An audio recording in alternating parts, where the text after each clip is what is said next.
우리 찬양팀의 찬양을 주님이 기쁘게 받으셨으리라고 확신합니다. 그리고 저는 온라인 생중계 예배를 드리는 가운데서 공간을 초월하는 소통의 은혜가 우리 가운데 있기를 바랍니다. 그리고 제 마음속의 소원은 하나님 아버지, 오늘 이 예배에 실패자가 한 명도 없게 하여 주옵소서. 모든 성도들이 예배의 참 성공자가 되어서 영적으로 성공할 수 있도록 도와주시기를 원합니다.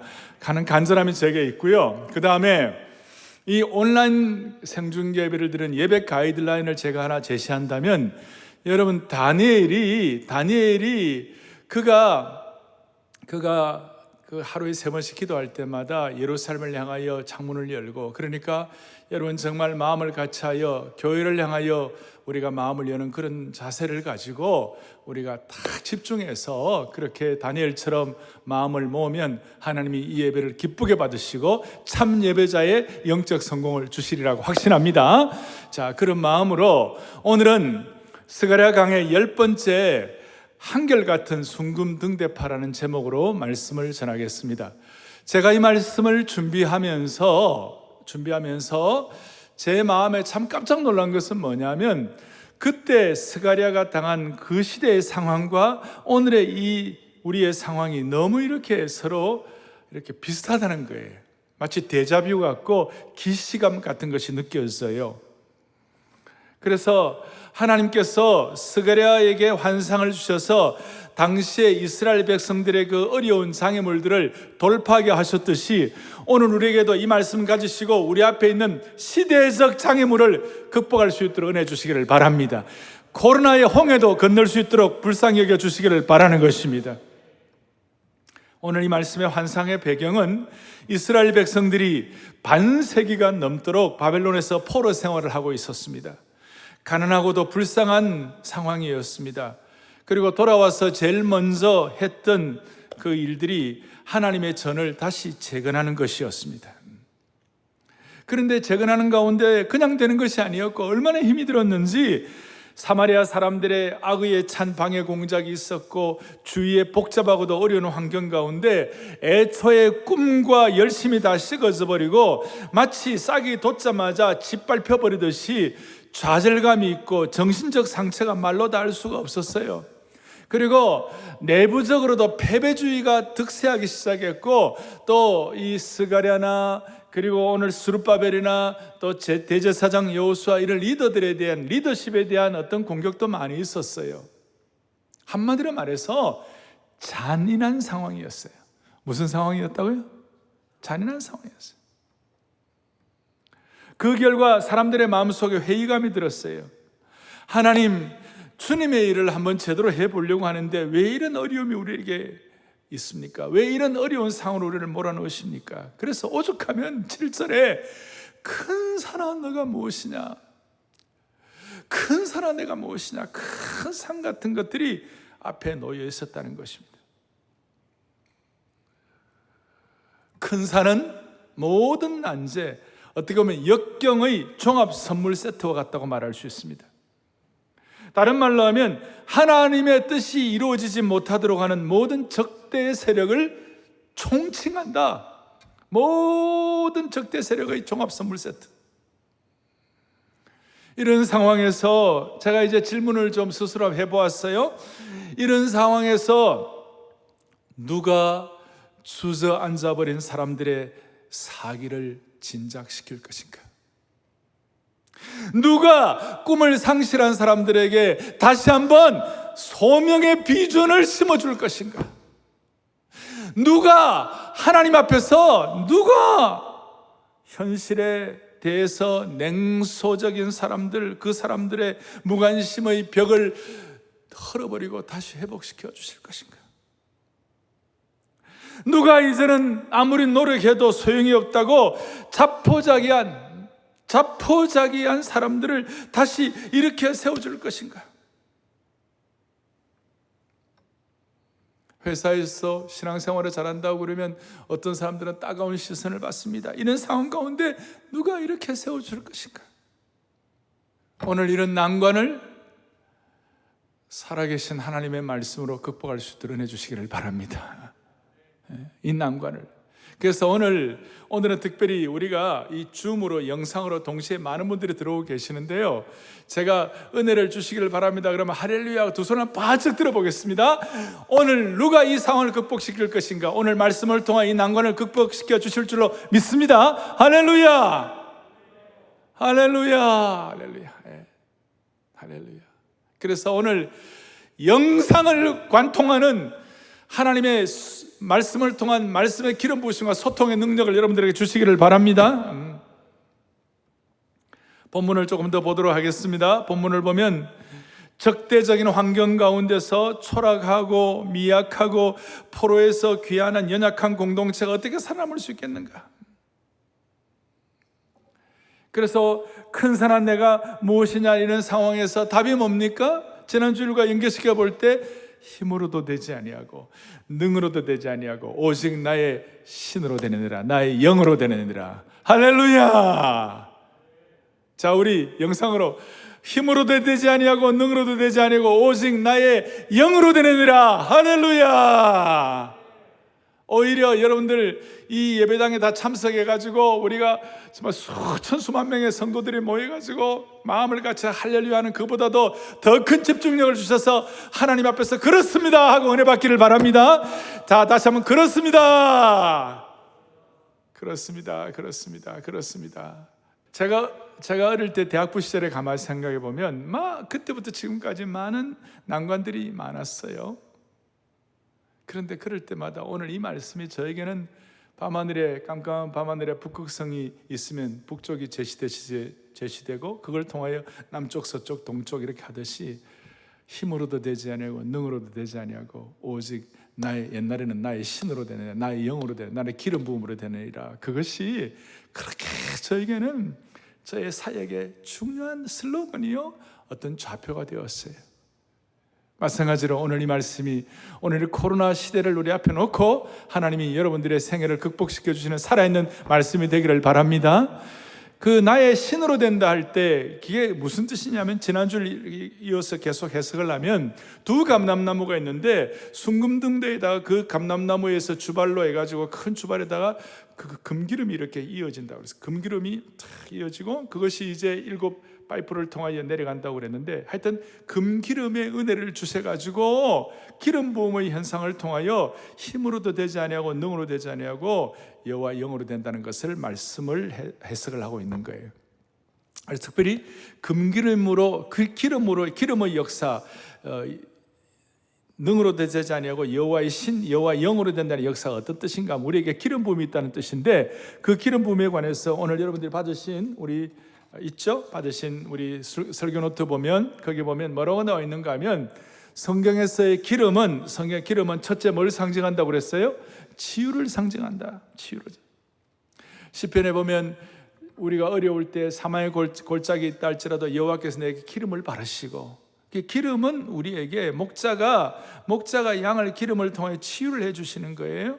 양이 다치면 목자는 상처에 기름을 발라주었습니다. 누가복음 10장에도 보니까 선한 사마리아 사람이 강도 맞는 사람에게 기름을 발라주었어요. 그리고 야고보서에도 보면 아픈 사람이 있으면 기름 바르고 기도하는 거예요. 따라서 성령의 기름 부으심은 우리의 치유를 상징하는 것이에요. 따라서 오늘 하나님 아버지 힘으로 되지 않고 능으로 되지 않지만 여호와의 영으로 되느라 여호와의 기름 부으심으로 된다고 그랬을 때, 이 기름 부으심을 통해 여러분들이 치유가 일어나기를 바라는 것이에요. 그 다음에 기름은 빛을 발하는 것을 상징합니다. 오늘 환상에서의 핵심 개념 중에 하나입니다. 성도들의 가는 길을 환하게 비춰주시는 분이에요. 진리의 빛을 비춰주시고 우리를 인도하시는 거예요. 어두운 가운데 있는 사람들의 마음을 환하게 비춰주셔가지고 지혜의 빛과 진리로 우리를 인도하시는 하나님의 은혜를 찬양하는 것이에요. 그리고 이 기름 부으심은 뭘 상징하는가? 기쁨을 상징하는 거예요. 구약시대에 축제 때 기름의 역사는, 기름은 기쁨을 증가시켜가지고 사람의 마음을 즐겁게 하는 것이에요. 기름은 기쁨의 상징이고 실제적인 기쁨의 근원이 되기 때문에 나중에 이 성령의 기름 부음은 오직 성령 안에서, 하나님의 나라는 오직 성령 안에서 의와 평강과 희락이라 그래. 희락이라.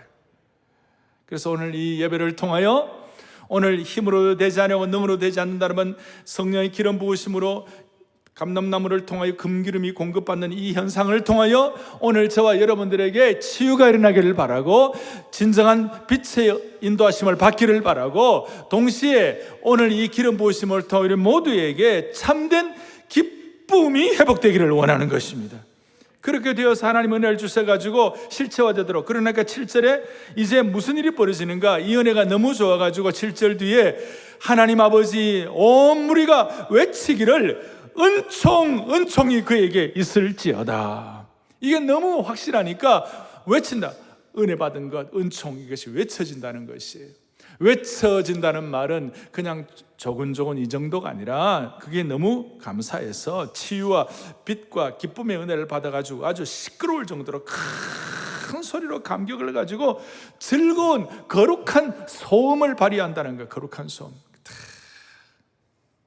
그렇게 하니까 이제 드디어 8절 9절에 무슨 말씀이 나타납니까? 8절 9절에 또다시 선포됩니다. 뭐라고 말씀이 됩니까? 여호와의 말씀이 또 일러 가라사대 9절에 스룹바벨의 손이 이 성전의 기초를 놓았은즉 그의 손이 또한 그 일을 마치리라 하셨나니. 오늘 이 말씀을 받는 분의 핵심은 뭐냐면 스룹바벨이었어요. 스룹바벨의 입장에서는 기가 막힌 거예요. 스룹바벨은 그야말로 뭘 좀 해보려고 그러는데 너무나 큰 산이 앞에 난관이 다 버티고 있는 것이에요. 근데 하나님 뭐라고 말씀하시는가? 오늘 7절에 있는 것처럼 하나님 뭐라고 말씀하시는가? 그가 머릿돌을 놓을 수 있을 것이다. 그런데 스룹바벨은 본래 9절에 보니까 이 성전의 기초를 놓았다. 그런데 머릿돌이라는 것은 기초가 완공되고 난 다음에,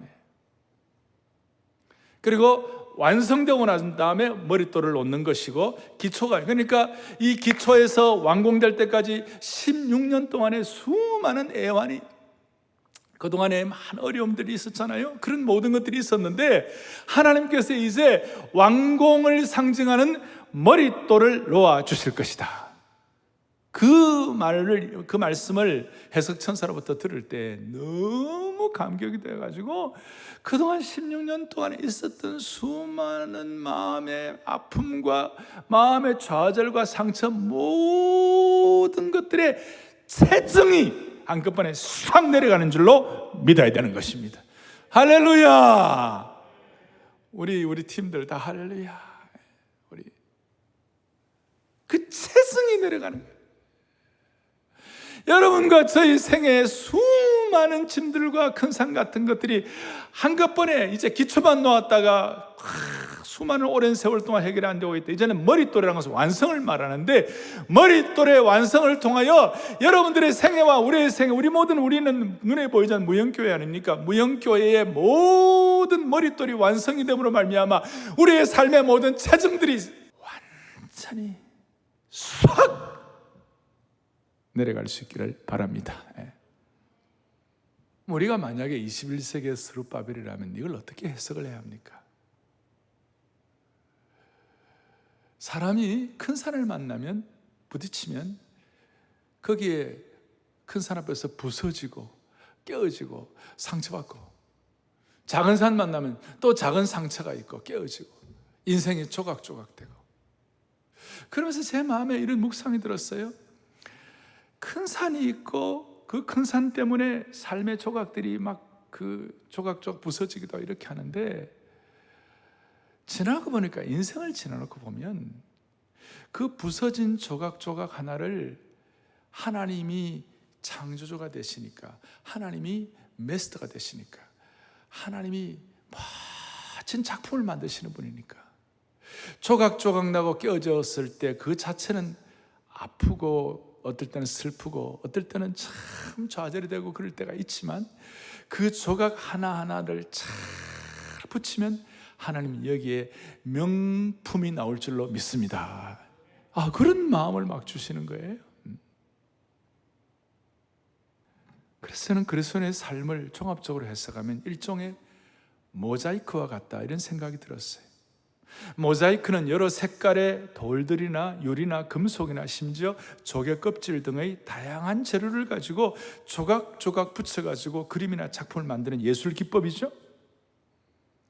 우리가 인생 순례기를 살다 보면 큰 산 만나가지고 수도 없이 부서진 돌이 됩니다. 깨어진 유리를 만납니다. 날카로운 금속, 버려진 조개 껍질 같은 상황들을 만납니다. 조각난 일들이 많아요.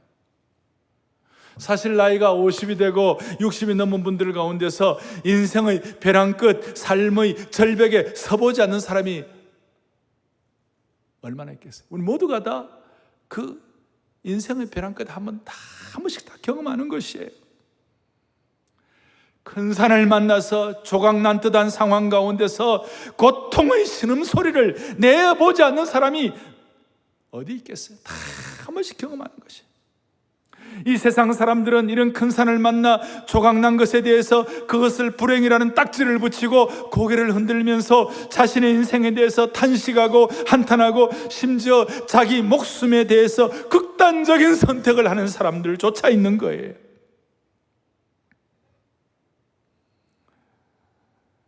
그런데 이런 조각들이 예를 들어서 멋있는 예술가의 손에 들려지고 조각에 붙여지기 시작하면 어느덧 값으로 따질 수 없는 아름답고 멋진 작품이 되는 것이. 피카소 같은 이런 사람들을 보면 아무것도 아닌 남들이 볼 때는 그냥 버려진 그런 것들을 활용해가지고 대단한 작품을 만들었어요. 오늘 하나님께서 하나님이 멋있는 것처럼 우리 모두를 삶의 조각조각들을 이어가지고 하나님 나라에 멋있는 작품 만들어 주시기를 원하는 것이에요. 다시 한번 우리 앞에 있는 큰 산 때문에 크게 조각난 우리 인생들을, 작은 산 때문에 작은 조각난 우리 인생들을 삶의 모든 영역의 주권자이신 창조주 하나님이 우리의 조각을 붙여주셔가지고 우리의 인생의 눈으로는 상상도 하지 못할 아름답고 멋진 모자이크 작품을 만들어 주시기를 원하는 겁니다. 그럴 때 우리는 어떤 상황에도 흔들리지 않는 순금등대파의 역할을 유지할 수가 있는 것입니다. 웬만한 여론과 시류에 왔다 갔다 하지 않을 수가 있는 것입니다. 모자이크를 가지고 하나님 명품 작품을 만드시는, 조각조각을 붙여서 만드시는 그 하나님을 찬양하십시다. 찬양하십시다. 그래서 제가 오늘 여러 조각들 가운데 큰 세 조각의 부분을 말씀할 거예요. 이 세 조각의 부분을 잘 우리가 조각하고 이어붙이면 무슨 일이 벌어지는가? 한결같은 순금 등대파가 될 수가 있습니다. 이렇게 흔들림 없이. 첫째는 10절 보겠습니다. 10절 보니까 뭐라고 나왔냐면 이렇게 나와요. 작은 일의 날이라고 멸시하는 자가 누구냐? 우리의 삶의 부분과 조각들 가운데서 작은 일의 날이라는 조각, 이거 제대로 잘 감당하면 하나님이 큰 산을 돌파할 수 있는 명품을 만들어 주시는 것이에요. 여기 작다는 말이 히브리어로 카타네라는 단어인데, 이 단어가 쓰인 곳은 가장 작은 지파 베냐민, 그랬을 때 그 작다. 그리고 사무엘이 다윗에게 기름 부으러 갔을 때에 이새가 다윗을 보고 저 막내 작다. 그리고 솔로몬이 1000번제를 드리고 나서 하나님께서 내가 너에게 뭐다 해줄까? 그랬을 때에 종은 작은 아이라 출입할 줄 알지 못한다. 작은 아이라. 작다. 작다. 여러분, 순금등대 자체도 그 자체는 그렇게 큰 것도 아니죠. 겉보기는 그저 저거 하나 갖고 뭐가 되겠나. 그런데 그 순금등대의 기름 부음을 통하여 치유와 빛과 그 다음에 기쁨의 그 은혜가 계속 공급되면 그 작은 순금등대가 나중에는 신약의 하나님의 교회를 대표하고 하나님의 교회가 되어서 교회의 영광을 통하여 온 세상을 비추게 되는 줄로 믿습니다. 그래서 이 작은 일의 날이라고 멸시하는 자가 누구냐? 여러분, 작은 일의 대표가 뭐예요? 예수님께서 갈보리의 십자가에 돌아가신 모습을 한번 생각해 보십시오. 그분이 골고다에서 로마 병정의 로마 제국의 힘에 의하여 깨뜨려 주신 십자가에 달리신 그 모습을 한번 상상해 보세요. 그게 무슨 큰 것이 있겠어요? 예수님 십자가에 달려가신 모습은 너무나 거기에 흠모할 만한 뭐가 있겠어요? 자랑할 만한 뭐가 있겠어요? 세상의 구세주가 되시는 분이 저주받은 자처럼 나무에 달려 초라하게 죽는 그것이야말로 작은 일 아닙니까? 그런데 십자가에 달리신 그 작은 날, 그 초라하고 보잘것없는 그 일이 온 세상을 구원하는 엄청난 천둥치는 날이 된 줄로 확신하는 것입니다. 그래서 작은 일의 날이라고 결코 무시하면 안 되는 것입니다. 그래서 하나님께서 하나님의 메스터 작품을 만드시는 건데, 작은 일의 날이라는 그 조각나는 그 부분을 통하여 하나님이 일하시는 거예요. 오병이의 역사도 그러고, 우리 사랑의 교회도 처음에는 얼마나 작게 시작했습니까? 여러분, 하나님이 우리를 항상 테스트하는 것은 작은 날로부터 시작하는 거예요. 아침에 큐티하는 거, 남들이 볼 땐 적은 거예요. 근데 그게 명품을 만드는 거예요. 이웃에 대해서 작은 마음 쓰는 거, 이웃은 거 같이 생각하는 게 작은 거 아니에요. 지난주일에도 제가 말씀드렸듯이 주일 예배는 관람이나 시청하는 것이 아니고 온전히 드리는 예배라고 그랬어요. 옷매무새 하나도 추스리고 이 예배 드리는 거, 이거 다니엘의 마음의 자세를 가지고 참 예배자가 되고 예배 실패하지 않겠다고 마음먹는 이거 남들이 볼 때 작은 일이라고 생각할지 말아요. 예수님 믿지 않는 사람들은. 그러나 여기에서 역사가 일어나는 것이에요. 우리는 지금 29주째 30주째 이제 정오기도회를 계속하고 있어요. 정오기도회를 남들이 볼 때 적은 일의 날이라고 할지 모르죠. 그러나 적은 일의 날이라고 생각하지 않아 한 명 한 모이고 수천 명이 지금 매일마다 정오기도회를 하고 있는데, 여러분, 정오에 무슨 일이 났어요? 예수 믿지 않는 사람들은 작은 일이라고 경시하고 넘어갔어요. 그러나 정오에 베드로 사도가 환상 보고 난 다음에 이스라엘이라는 어떤 그 전통의 어떤 프레임을 벗어나는 그 생각의 틀을, 패러다임 시프트를 하게 하는 그야말로 말씀의 선포자의 역할을 감당할 수 있도록, 사울이라는 사람 청년이 정오의 마상에서 거꾸로 지고 난 다음에 목숨 건 하나님 나라 이방 선교의 사명자가 될 수 있는 정오에 하나님께서 수가성 우물가 여인, 대인기피증이 있던 그 여인 정오에 예수님 만나 물동이를 버려두고 하나님 나라를 위한 전도자가 되는 거예요. 정오기도회에는 남들이 볼 땐 적은 일이라고 할지 모르지만 이것이 하나님 나라 역사를 일으켜 주시는 줄로 믿습니다, 이거예요. 그리고 10절에 보니까 어떤 말씀이 있습니까? 또 만군의 여호와께서 그러면서 10절에 뭐라고? 스룹바벨의 손에 다림줄이 있음을 보고 내가 기뻐한다. 스룹바벨의 손에 다림줄은 측량추에 조그마한 거예요. 이게 될까? 성전이 이루어질까? 하는 그런 의심이 있을 수 있는 상황 가운데서도 손에 다림줄, 측량줄을 잡고 하나님께서 이제 기초돌을 놓게 하시면 하나님께서 머릿돌, 완성도를 놓게 하실 줄로 믿습니다는 그 마음으로 측량추 적은 것이지만 그거 붙잡고 인내하고 견디는 것이에요. 오늘 우리는 이 예배를 드리면서, 그리고 오늘 저와 여러분들은 하나님 말씀 붙잡으면서 정오에 혹은 예배 조그마한 부분 하나하나, 그리고 하나님 주시는 말씀 하나 붙잡고 이걸 가지고 오늘 이 시대의 측량추로 여러분들이 잘 간직하고 있다가 끝까지 하나님이 여러분의 인생의 머릿돌로 여러분들의 생애의 집을 완성하는 그날을 여러분들 보시기를 바라는 것이에요. 그날을 말씀의 다림줄, 측량줄을 가지고 한결같은 순금 등대파가 되기를 간절히 바랍니다. 할렐루야. 우리 영상들, 자, 여러분들의 손에 측량추 적은 거를 하지만 그거 붙잡고 모두가 다 한결같은 순금 등대가 되기를 소망합니다.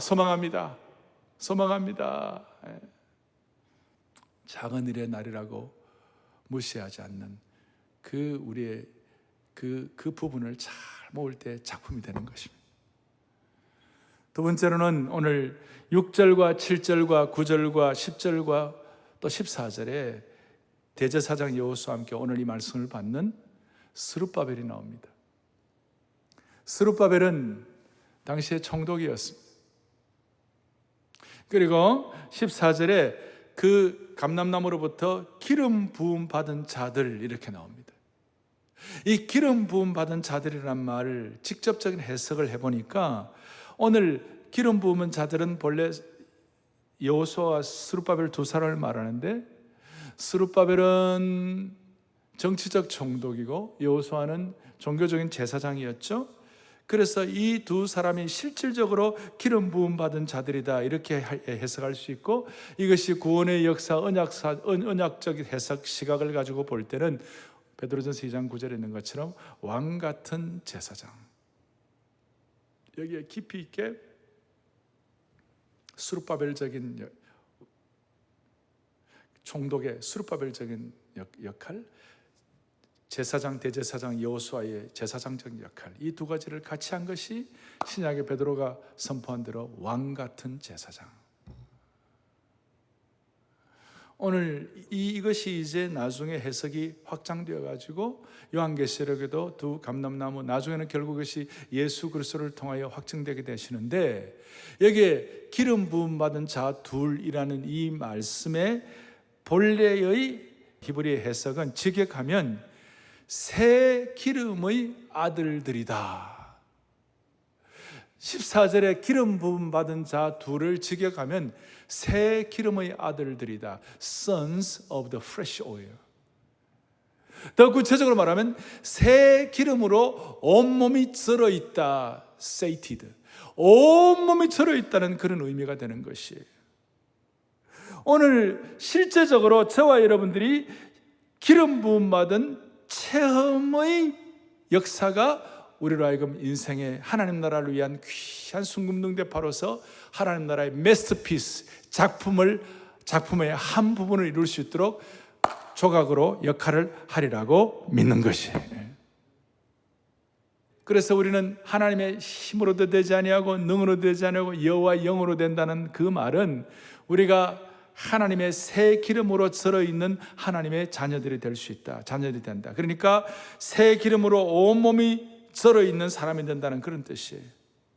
우리는 여호와 영으로 늘 적셔져 있는 하나님 나라의 인물이 되기를 원하는 겁니다. 그래서 성령의 새 기름으로 쩔어진 체험의 조각이 우리에게 필요하다는 거예요. 우리 신앙적인 차원뿐만 아니라 이 사회적인 지도자들도 동일한 그런 은혜를 받아야 한다는 것이에요. 성령으로 쩔어있다는 말을 좀 더 구체적으로 생각해 보면, 이 세상에 많은 그리스도인들이 신앙생활하고 이 세상 사람들은 최선을 다하면 된다, 최선을 다하자 그래요. 그런데 우리가 최선을 다해야 하지만 기독교 신앙은 최선을 다하는 것보다도 더한 무언가가 우리에게는 하나 있어야 되는 것이, 우리는 최선을 다하는 것만 갖고는 우리가 살아갈 수 없어요. 이것이 기독교와 세상 종교와의 차이가 있는 것이에요. 이 세상 종교는 너 안에 있는 걸 가지고 최선을 다해가지고 그 너 안에 있는 그 무언가를 분발하게 하라, 그래서 속에 있는 능력을 극대화시키라, 그것도 안 되면 가슴을 텅 비우라. 그래서 많은 세상의 종교는 인간 속에 감추어진 잠재력을 살리고 참 자아를 깨우치고 그렇게 하라.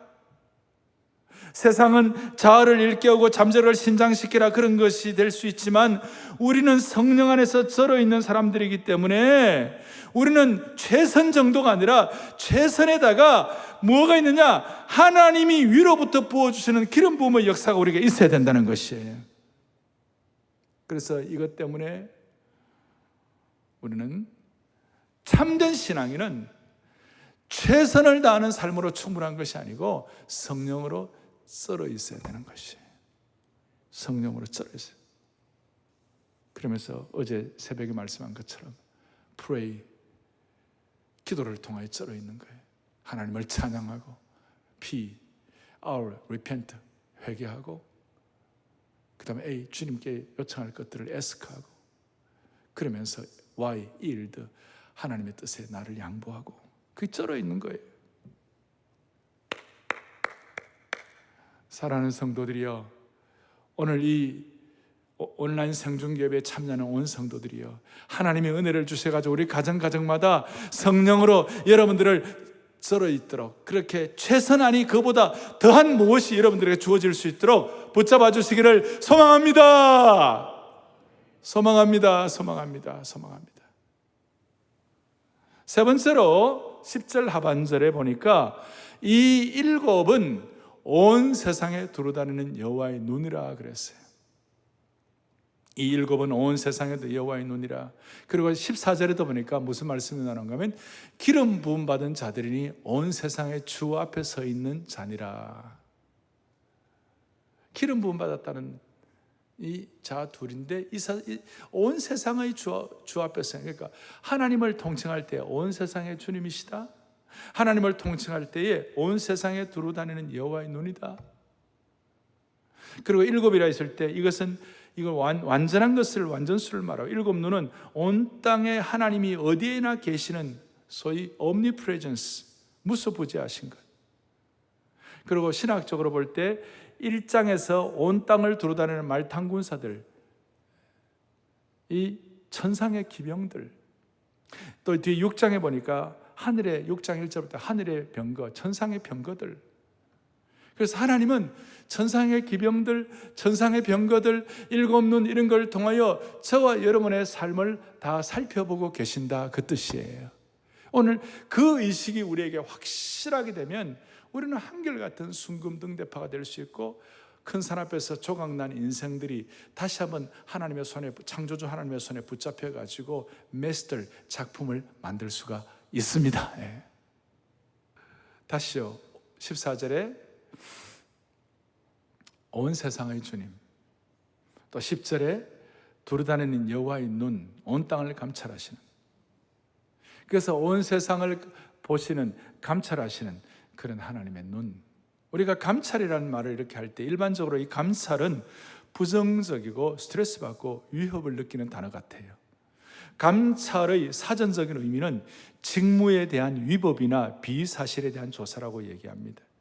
그래서 하나님이 나를 감찰하신다 그러면 나의 잘못이나 문제를 찾아내서 징벌하시고 조사하시는 것처럼 그렇게 생각해요. 하나님이 다 보고 계신다 그랬을 때 아이고 감사하다, 그런 것보다도 어른들이 애들한테 막 애들 잘못하는 거예요, 뭐 잘못하느냐 하는 거 위협하는 눈처럼 보는 것처럼 하나님이 나를 심판하려고 우리가 실수를 기다리는 것처럼 그렇게 느껴질 수 있지만 그거 아니에요. 하나님이 우리를 감찰하신다는 이 하나님의 감찰은 하나님이 우리를 지켜보신다는 뜻인데, 하나님 우리를 지켜보신다는 것은 어떤 것인가? 오히려 하나님 우리를 감찰하시고 지켜보신다는 건 어떤 뜻인가?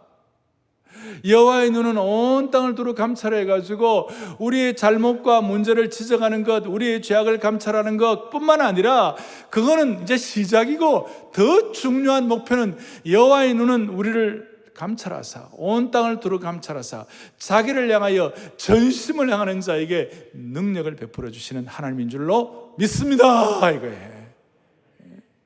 이 감찰은 우리를 디스커리지하고 우리를 좌절시키는 것이 아니고, 이 감찰을 통하여 하나님이 우리를 향한 안타까운 목자의 심정을 가지고, 마치 어머니가 자식을 보면서 자식이 잘못하면 어머니가 자식을 때리려고 하는 것이 아니라 잘못하면 그걸 빨리 회복시켜 가지고 바로 잡아주기를 원하는 그 어머니의 심정이 여기에 담겨 있는 것이에요.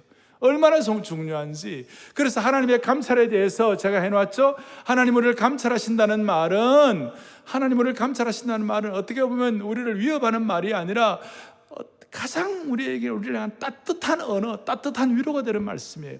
하나님의 감찰은 우리를 위로하는 친근하고도 따뜻한 언어가 될 수가 있는 것이에요.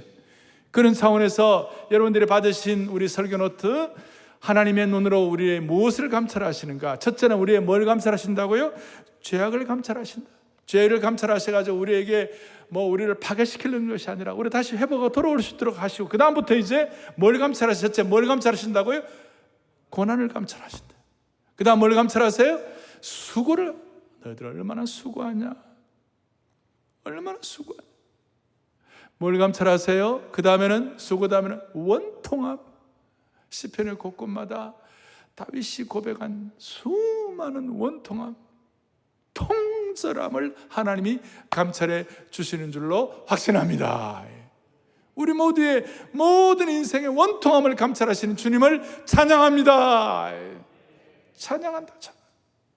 우리의 환난을 감찰하시고, 우리의 억울함을 감찰하시고, 그 다음에 우리의 모든 마음을 감찰하시고, 심지어 우리의 모든 걸음걸음을 감찰하시고, 우리의 인생을 감찰하시고, 이 땅을 감찰하시고, 따라서 다시요, 감찰은 위협의 언어가 아니라 우리를 위로하고 친근하고 우리를 격려하는 따뜻한 언어가 되는 줄로 믿습니다.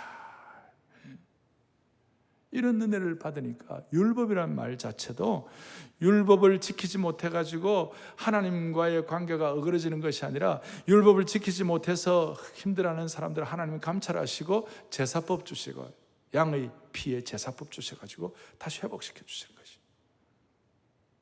따라서 하나님의 감찰은 징벌이 아니에요. 하나님의 감찰은 우리의 회복을 원하시는 안타까운 어머니의 심정, 아마 안타까운 목자의 심정이 거기에 담겨 있는 줄 믿고, 하나님의 감찰은 우리로 하여금 회복하게 하시는 하나님의 소망 있는 언어인 줄로 확신합니다. 확신합니다. 이것이 오늘 우리 주님의 안타까운 목자의 심정. 오늘 말씀을 통하여 작은 일의 날이라는 부분을 하나님의 명품으로 만드시고, 그걸 통하여 우리를 하여금 순간순간 성령에 절어있게 하시고 최선보다 더한 무엇을 갖게 하시고, 하나님의 감찰은 우리를 위협 가운데서 실망하게 하는 것이 아니라, 하나님의 감찰은 우리의 수고와 원통함과 우리의 모든 것을 다 보신 하나님. 그래서 스룹바벨의 입장에서는 온 세상을 다스리시는, 온 세상의 주님, 일곱 눈을 가지신 그 하나님 여호와께서 자신의 삶과 자신의 사역과 자신의 현안의 모든 것을 감찰하신다는 그 사실이 얼마나 그에게 큰 위로가 되었는지 몰라요. 사역자들도, 일반 성도들도 여러분의 삶을 살다 보면 큰 산과 작은 산들이 나타나가지고 수많은 짐들을 질 수가 있지만, 그 가운데서 주님이 다 아시지, 주님이 다 감찰하시지. 주님이 내 인생의 사역의 현장, 코로나의 현장, 내 삶의 모든 형편과 처지를 주님이 다 아시지. 그것이 여러분들에게 무엇과도 바꿀 수 없는 따뜻한 언어가 되기를 바랍니다. 따뜻한 메시지가 되기를 바라는 것입니다. 여기에 감찰과 언어에는 또 뭐가 들어있습니까? 하나님이 온 세상의 주가 되시고 일곱 눈을 갖다는 무슨 뜻이 될 수 있습니까?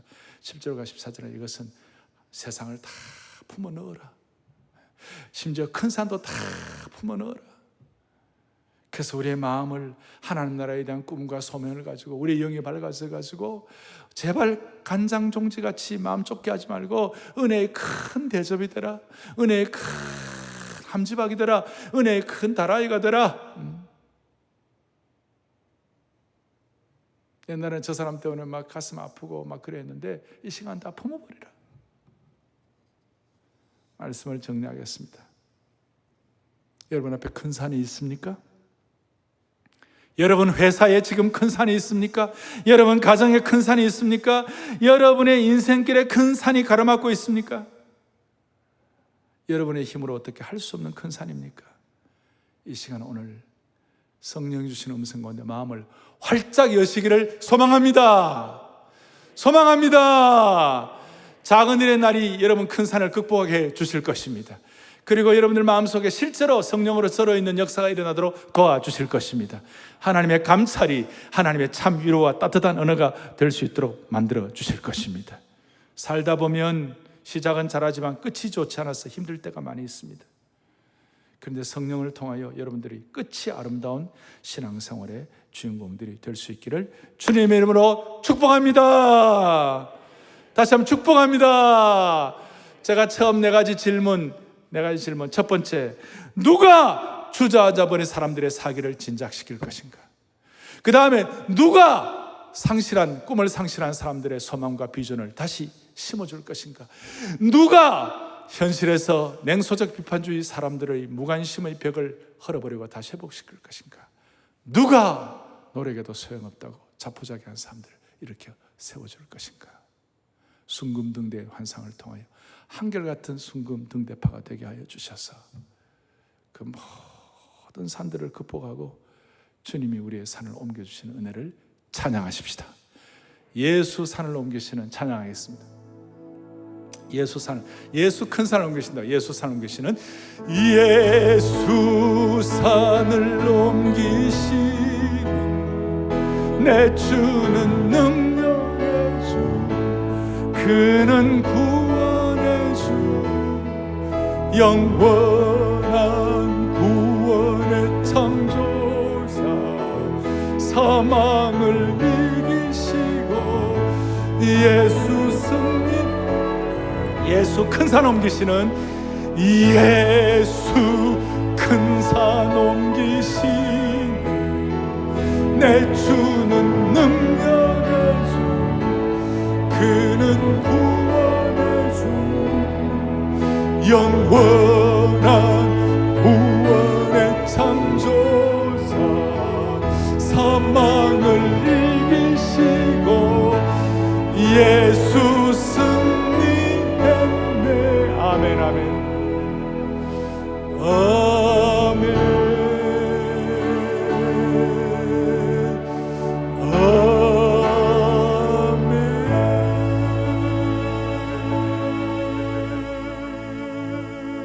아멘. 오늘 이 말씀이 내 삶에 그대로 이루어질 줄로 믿습니다. 그 마음으로 아멘 아멘 할 때 두 손 번쩍 들고 아멘 아멘 합시다. 아멘,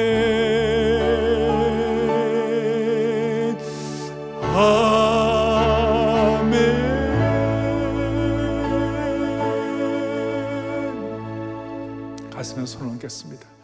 주님, 이렇게도 사모하고 이렇게도 간절하고 이렇게도 진실하고 이렇게도 집중하는 주의 권속들, 다니엘처럼 뜻을 정하여 시간을 정해놓고 온전한 예배를 드리는 이 모든 공간을 관통하는 하나님의 은혜를 믿고 헌신하는 주의 권속들을 불쌍히 여겨 주셔서 인생의 모든 큰 산들이 정리되고 오히려 큰 산 때문에 조각난 모든 삶의 형편들을 잘 모아 하나님이 원하시는 믿음의 작품을 남길 수 있도록 기적을 베풀어 주시옵소서.